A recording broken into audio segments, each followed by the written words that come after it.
दोस्तों, न्यूट्रिशन के चैप्टर हम लोग कवर कर रहे थे। उसमें मैंने ऑटोट्रॉपिक के बारे में बता दिया था। ऑटोट्रॉपिक का मतलब जो खुद से अपना भोजन बना लेते हैं। अब हम अदर मोड को देखते हैं। Other mode of nutrition in plants, कुछ अन्य टाइप्स के भी मोड होते हैं। ठीक है, जिस तरह से पौधे अपना भोजन लेते हैं। ठीक है, इनको हेट्रोट्रॉप कहते हैं। ठीक है, इनको पोषण के लिए थोड़ा सा दूसरे एनिमल पर डिपेंड रहना पड़ता है। ठीक है, होते तो प्लांट है लेकिन हमें इनको भोजन के लिए अपने थोड़ा सा दूसरे एनिमल्स पे थोड़ा सा डिपेंड होना पड़ता है। इसलिए हम लोग ऐसा कहते हैं कि थोड़ा जो सैप्रोफाइट्स होते हैं ये पार्शियली जो होते हैं थोड़ा डिपेंड होते हैं अदर पे। ठीक है, थोड़ा बैकग्राउंड में नॉइज़ आ रहा होगा, थोड़ा हमारे आसपास मोहल्ले में सब्जी वगैरह बिकती है ना, तो वही सबका नॉइज़ आ जा रहा है। कोशिश करेंगे ये सब दूर हो जाए। ठीक है, बहुत कोशिश कर रहे हैं पर हो नहीं पा रहा है, कहीं शांति नहीं मिल पा रही है दोस्तों। तो खैर वो भी ज़रूरी है लिवलीहुड के लिए। तो जैसे ही ये सब लॉकडाउन ख़त्म होता है, अच्छे से कैमरा वगैरह लगा कर सेटअप करके मैं आपको अच्छी क्वालिटी के वीडियो बनाने की पूरी कोशिश करूँगा। तब तक इसी से काम चलाना पड़ेगा हम लोग को, उसके लिए हमें माफ़ करिएगा आप लोग। तो अदर मोड पे देखते हैं तो हम लोग पैरासाइट्स की बात करते हैं। पैरासाइट्स जो अन्य दूसरे पर, यानी जो दूसरे पर निर्भर रहता है, परजीवी जो दूसरे पर निर्भर रहता है, उसी में आएगा आपका इंसेक्टिवोरस प्लांट, यानी कीट भक्षी पौधे। कीट भक्षी पौधे। ठीक है, ये ऐसी जगहों पर उगते हैं जहाँ पे नाइट्रोजन की कमी होती है। इंडिया में आसाम जो आप जाएंगे वहाँ पे गारो हिल्स के आसपास, वहाँ पे इनको बहुत अच्छे से आप देख सकते हैं। ठीक है, ये क्या करते हैं, नाइट्रोजन की कमी को पूरा करने के लिए छोटे छोटे कीट मकोड़े को अपनी तरफ अट्रैक्ट करते हैं, और जब कीड़े मकोड़े इनकी तरफ आते हैं तो उनको पैक कर लेते हैं। जैसे एक मैंने इमेज आपको बता के दिखा रहा हूँ, देखिए कुछ इस तरह से होते हैं। कोई कीड़े मकोड़े यहाँ पे इस पे आके बैठ जाते हैं और फिर ये ढक्कन हो जाता है बंद और ये चले आते हैं यहाँ पे। ठीक है, और ये बंद हो जाता है और यहाँ पे इनकी बॉडी से नाइट्रोजन को निकाल लिया जाता है। अपने वो पौधा जो होता है वो यूजेबल फॉर्म में चेंज कर लेता है और अपने बॉडी को पूरी तरह से पोषित कर पाता है। यानी यहाँ पे दूसरे एनिमल पे डिपेंड होना पड़ गया। इसीलिए हम लोग जो है पैरासाइट में कहते हैं कि कीट भक्षी पौधे, यानी जो कीटों पे आश्रित रहते हैं अपनी नाइट्रोजन की कमी को पूरा करने के लिए। ठीक है दोस्तों,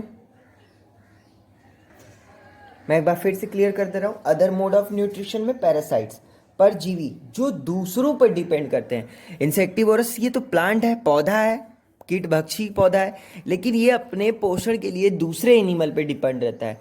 तो जब जो कीट आता है, अभी मैंने आपको इमेज में बना के दिखाया कि वो उस पर जाके अट्रैक्ट हो जाता है, वो थोड़ा सा जेली की तरह सब्सटेंस होता है उसका, और जाके उसी पे चिपक जाते हैं और उसको बंद कर देता है। उसकी बॉडी से पूरी तरह से नाइट्रोजन को वो निकाल लेता है और फिर उनको फेंक देता है। तो इस तरह से कह सकते हैं कि इंसेक्टिवोरस प्लांट भी एनिमल पे डिपेंड हो जाते हैं, सिर्फ कार्बन डाइऑक्साइड के लिए नहीं, नाइट्रोजन के लिए भी डिपेंड हो गए। ठीक है, और ये कहाँ मिलेगा, आसाम साइड में मिलेगा। ठीक है, अब दूसरा है सेप्रोफाइट। सेप्रोफाइट कुछ ऐसे ऑर्गेनिज्म होते हैं मृत जीवों पर डिपेंड रहते हैं, मरे हुए पे, जैसे डेड और डिकेन, जो सड़े गले, या ये क्या करते हैं ना, जैसे फंजाई हम बता रहे हैं हमको, ये अपने भोजन पर ही ग्रो कर जाते हैं।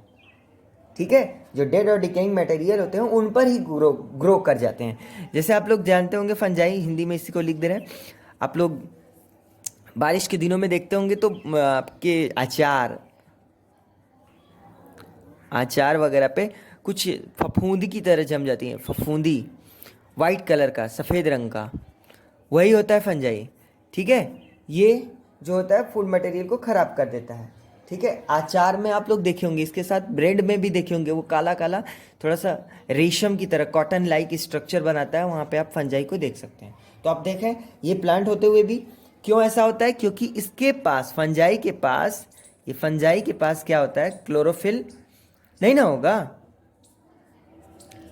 क्लोरोफिल नहीं होता है, जिसके कारण से ये अपने को पोषित कैसे करेगा, तो अपने को पोषण भी करना है, सर्वाइव भी करना है, तो इसके लिए ये क्या होता है, डेड और डिकेइंग मैटर पर ही ग्रो कर जाता है, जिससे अपनी भोजन को आवश्यकता को पूरा कर लेता है। ठीक है, ठीक है। तो इस तरह से हम लोग देखें, हम लोगों ने देखा पैरासाइट और सैप्रोफिटिक। ठीक है दोस्तों, एक बार फिर से सैप्रोफाइट बता दिया आपको, मृत जीवी। ठीक है, ये अपने फूड आइटम पर ही ग्रो कर जाते हैं। ठीक है, जैसे फंजाई। दूसरा मैंने आपको बताया था पैरासाइट। पैरासाइट में जो क्या होता है, वो अपने भोजन को किसी दूसरे पे डिपेंड रहते हैं। जैसे मैंने आपको बताया इंसेक्टिवोरस प्लांट, कीट भक्षी पौधे। ठीक है, ये दोनों को आप देखिए, दोनों जो है अलग अलग तरीके से देखिए न्यूट्रिशन शो कर रहे हैं कि नहीं, इसीलिए हमारा हेडिंग है other mode of nutrition in plant. तो इन प्लांट को आप लोग देखेंगे तो आपको पता चलेगा ये अपना भोजन, एक में तो क्लोरोफिल नहीं है, इसमें क्लोरोफिल एब्सेंस है। क्लोरोफिल क्या है, एब्सेंस है, नहीं है। और इसमें है, लेकिन उसको पोषण के लिए कीटों का भक्षण करना पड़ता है। क्यों? क्योंकि वहाँ पे नाइट्रोजन की कमी होती है। इस तरह से हम लोग कह सकते हैं कि प्लांट की नाइट्रोजन के लिए भी अदर पे डिपेंड हो जा रहे हैं और कार्बन डाइऑक्साइड के लिए। तो ये कह सकते हैं कि थोड़ा सा ये जो होते हैं इंसेक्टिवोरस पार्शियली जो होते हैं वो परपोषी होते हैं या दूसरों पर निर्भर रहते हैं। ठीक है दोस्तों, आप स्क्रीनशॉट ले लीजिए इस वीडियो का पहले। उसके बाद देखिए, अब अगला पैरासाइट्स हो गया, दूसरा सैप्रोफिटिक हो गया, अब तीसरा है सहजीवी सिम्बायोसिस। इसमें क्या होता है, इसमें कुछ एनिमल जो होते हैं वो देखिए, इसका सिम्बायोसिस का डेफिनेशन देखिए यहाँ पे, some animals live together and share both. क्या करते हैं भैया, शेयर करते हैं बोथ, किसका, शेल्टर का और न्यूट्रिएंट्स का। इन दोनों को शेयर करते हैं, यानी आप हमें दीजिए, ये हम देंगे और आप हमें वो देंगे, यानी आप समझ रहे होंगे ना, एक एनिमल दूसरे को कुछ देगा और दूसरा बदले में उसको कुछ और देगा, रिटर्न करेगा। जैसे यहाँ पे देखिए मैंने लाइकेन्स लिखा है। लाइकेन्स जो होते हैं, एल्गा और फंजाई दोनों मिक्स होते हैं तो उनको बोल देंगे लाइकेन। लाइकेन क्या में एल्गा और फंजाई दोनों मिलते बनते हैं। ठीक है, एल्गी क्या करेगा, एल्गी क्या करेगा, तैयार करेगा फूड। क्यों करता है तैयार, क्योंकि इसमें क्लोरोफिल होता है। और जो फंजाई होता है वो अपना भोजन तो खुद से बना नहीं सकता है। ठीक है, बदले में प्लांट को क्या देता है, वो देता है शेल्टर, वाटर और मिनरल्स। यानी लाइकेन क्या करता है, इसका इस्तेमाल करता है। ठीक है, किसका तैयार करने में, फूड मटेरियल तैयार करने में। यानी ये एल्गा इसके ऊपर डिपेंड है और फंजाई एल्गा के ऊपर डिपेंड है। इसी को कहते हैं सहजीवी या सहजीविता। एक बार फिर से समझ लीजिए, सिम्बायोसिस, कुछ ऐसे एनिमल होते हैं जो मिल के रहते हैं, मिलजुल कर रहते हैं। ठीक है, और शेयर करते हैं, क्या शेयर करते हैं, आश्रय और अपना पोषक तत्व शेयर करते हैं। जैसे lichen, lichen means alga plus fungi, इन दोनों को मिलकर लाइकेन बन जाता है। ठीक है, एल्गा क्या करेगा, क्लोरोफिल की मदद से भोजन तैयार करेगा, और फंजाई क्या करेगा, शेल्टर, वाटर और मिनरल्स देगा। यानी ये देगा इसको, क्योंकि इसके पास क्लोरोफिल नहीं होता है, ये वाइट कलर में होता है। आप देखे होंगे, वो खाए होंगे, वो क्या कहते हैं उसको, मशरूम, उस टाइप का होता है कि उसमें क्लोरोफिल का कमी होती है, होता ही नहीं है। ठीक है, सॉरी, होता ही नहीं है। तो ये क्या करेगा, ये इसको ये चीज़ देगा, बदले में ये देगा। यानी देखिए, दोनों एल्गा फंजाई पे डिपेंड है और फंजाई एल्गा पे डिपेंड है। ठीक है, इसी को कहते हैं सिम्बायोसिस। आई होप आपको ये क्लियर हो गया होगा। आप स्क्रीनशॉट ले लें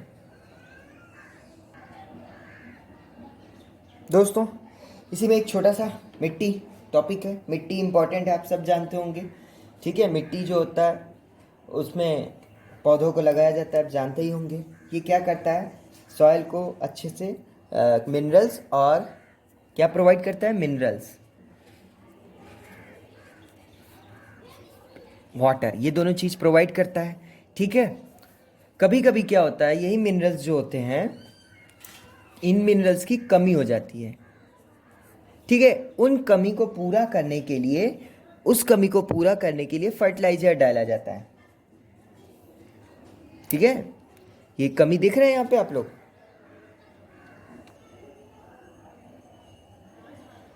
ठीक है, सॉरी, फर्टिलाइजर डाला जाता है। इस कमी को पूरा करने के लिए फर्टिलाइजर यानी उर्वरक, ठीक है, इसको आप लोग खाद भी बोलते होंगे, इनसे डालने से जो मिट्टी में जिन पोषक तत्वों के यानी न्यूट्रिएंट्स तो यही ना होंगे, मिट्टी में ही ना न्यूट्रिएंट्स होते हैं। एक बार फिर से न्यूट्रिएंट्स मैंने स्टार्टिंग में ही क्लियर किया था, न्यूट्रिएंट्स कहाँ होंगे, यही मिट्टी में होंगे, और इनमें कमी हो जाती है। जब कमी हो जाती है तो फर्टिलाइजर को ऐड किया जाता है, माने उन न्यूट्रिएंट्स पोषक तत्वों को डाला जाता है जिसकी मिट्टी में कमी होती है। आजकल मिट्टी की जांच वगैरह करके किया जाता है, लेकिन इसके पहले क्या हो रहा था, जब ग्रीन रेवोल्यूशन हुआ उसमें अंधाधुंध खाद पदार्थों का खाद्य पदार्थों का बहुत ज़्यादा मिट्टी में डाला गया, जिसके कारण से मिट्टी क्या हो गई, बंजर हो गई। मिट्टी में से पोषक तत्वों की मात्रा खत्म होने लगी, ठीक है, जिसका नुकसान बहुत ज़्यादा हुआ, ठीक है। इसीलिए हम लोग एक आप वर्ड सुने होंगे, क्रॉप्स रोटेशन, फसल चक्र। इसीलिए कहा जाता है कि एक साल जैसे अगर खेतों में हमने धान लगाया तो अगले साल कुछ और लगाएंगे, जैसे ठीक है गन्ने वगैरह लगा देंगे। तो इस तरह से करने से, क्योंकि अलग अलग पौधों को अलग अलग मिनरल्स की रिक्वायरमेंट होती है, ठीक है। अब जैसे मान लीजिए दलहन वाली फसलें लगाएं, तो दलहन वाली फसलें हम लगातार लगाते चले जाएंगे तो उसमें से मिट्टी में जो भी नाइट्रोजन वगैरह होगा, जो बैक्टीरिया वगैरह होंगे, वो सब तो खत्म हो जाएंगे, ठीक है। इससे क्या होगा, भूमि में नाइट्रोजन की कमी हो जाएगी। अब दोबारा अगर हम ऐसे चना वगैरह को लगाएंगे तो उसमें अच्छे से ग्रो नहीं करेगा, तो मुझे यानी हमें फर्टिलाइजर ऐड करना पड़ेगा। अब कोई चीज़ खरीद के करेंगे तो उसका कॉस्ट बढ़ेगा, तो दिक्कत ना हो जाएगा, इनकम अच्छा होगा नहीं। तो इसलिए हम लोग फसल चक्र को देखते हैं, आप लोग देखे होंगे। इसीलिए खेतों में अलग अलग साल अलग अलग तरीके के पौधे क्रॉप्स लगाए जाते हैं, ठीक है। फर्टिलाइजर क्या करता है, फर्टिलाइजर जो है वो इंक्रीज करता है, ठीक है, मिट्टी की जो शक्ति है उसको बढ़ा देता है, जिससे जो होता है वो न्यूट्रिएंट ज़्यादा मात्रा में पौधों में मिलने लगते हैं और अच्छे से ग्रो कर लेते हैं, ठीक है।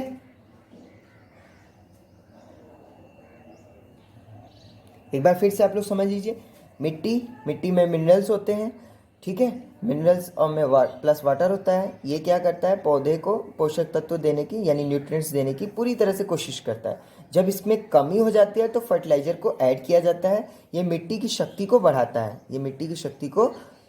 है, ठीक है।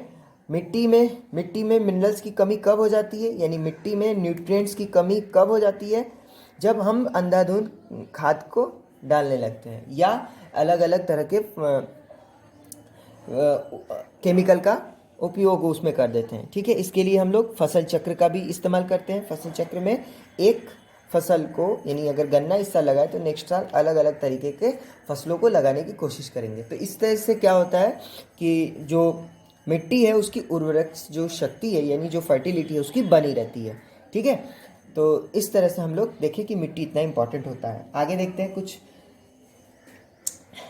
कुछ हम लोग माइक्रो ऑर्गेनिज्म की बात करेंगे जो हमारे प्लांट्स के लिए बहुत ही महत्वपूर्ण होता है, उपयोगी होता है, जिसका इस्तेमाल हम लोग अलग अलग तरीक़ों से करते हैं, ठीक है दोस्तों।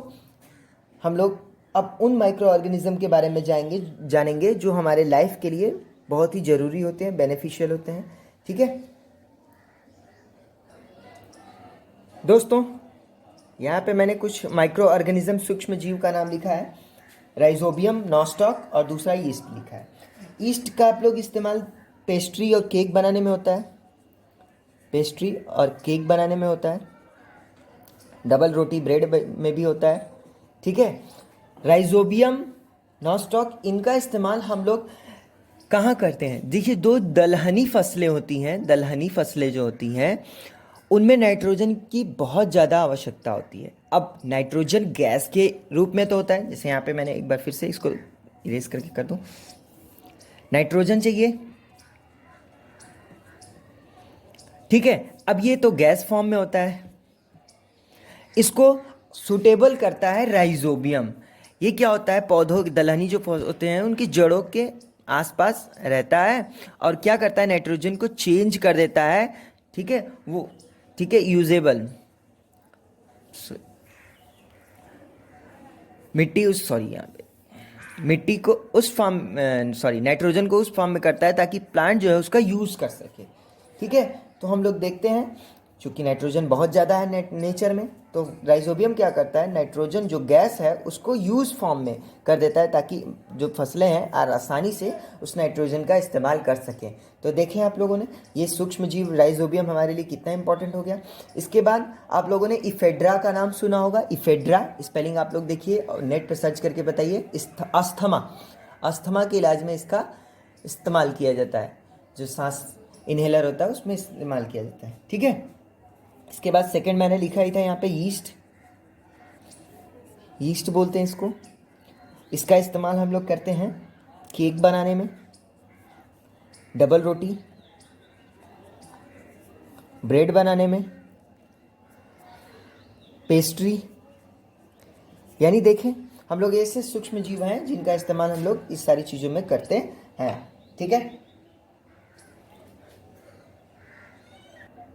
चलिए दोस्तों एक बार जल्दी से क्विक रिवीजन कर लेते हैं। ये चैप्टर जो है ख़त्म हो गया, समाप्त हो गया। कुछ भी आपको कमी लग रही होगी तो आप लोग कमेंट बॉक्स में कमेंट करिएगा और बताइएगा। सबसे पहले मैंने न्यूट्रिशन बताया था, यानी पोषण। अब हिंदी में देख लीजिए एकदम, पोषण क्या होता है। ठीक है, ये क्या करता है, एक टेकिंग फूड, भोजन लेता है ऑर्गेनिज्म, और क्या करता है उसको अपने बॉडी में यूटिलाइज करता है, ताकि यानी उसका एब्जॉर्प्शन करता है ताकि अलग अलग जो बॉडी पार्ट्स में अलग अलग चीज़ों की रिक्वायरमेंट होती है उसको पूरा किया जा सके। फिर हमने पोषक तत्व बताया आपको। पोषक तत्व में हमने आपको जो है प्रोटीन, फैट, विटामिन सब चीज़ें बताया था। ठीक है, कैल्शियम, ठीक है, मैग्नीशियम, इसके साथ साथ हमने आपको कार्बोहाइड्रेट्स बताया था, मिनरल्स बताया था। ठीक है, ये सारी चीज़ें। इसके बाद जब हमने कैटेगराइज किया तो दो भागों में बांटा था, पोषण को दो भागों में बांटा था। नंबर 1 ऑटोट्रॉफ और दूसरा हेट्रो।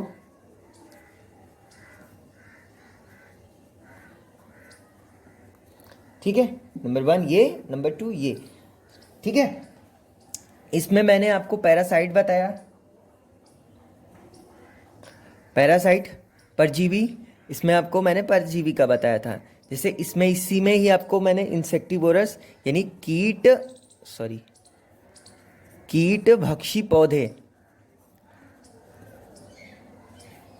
पौधे नेपंथीस का नाम बताया, नेपंथीस। ठीक है, ये सब बताया आपको। उसके बाद सैप्रो की बात की थी, सैप्रोफाइट्स की। इसमें आपको मृतजीवी, जो मरे हुए को, जिसमें फंजाई मैंने आपको बताया था। ठीक है, नंबर 3 में आपको सिम्बायोसिस बताया था,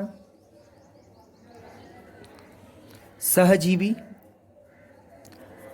इसमें दो एनिमल एक साथ रहते हैं, जिसमें मैंने आपको लाइकेन्स के बारे में बताया था। इसमें एल्गी और प्लस फंजाई दोनों मिलकर एक साथ साथ जीवन यापन करते हैं। ये इसको शेल्टर देगा,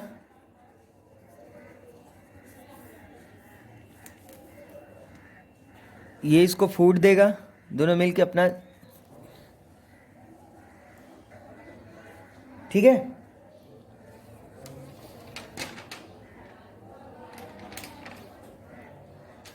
इसमें मैंने आपको फोटोसिंथेसिस यानी प्रकाश संश्लेषण बताया।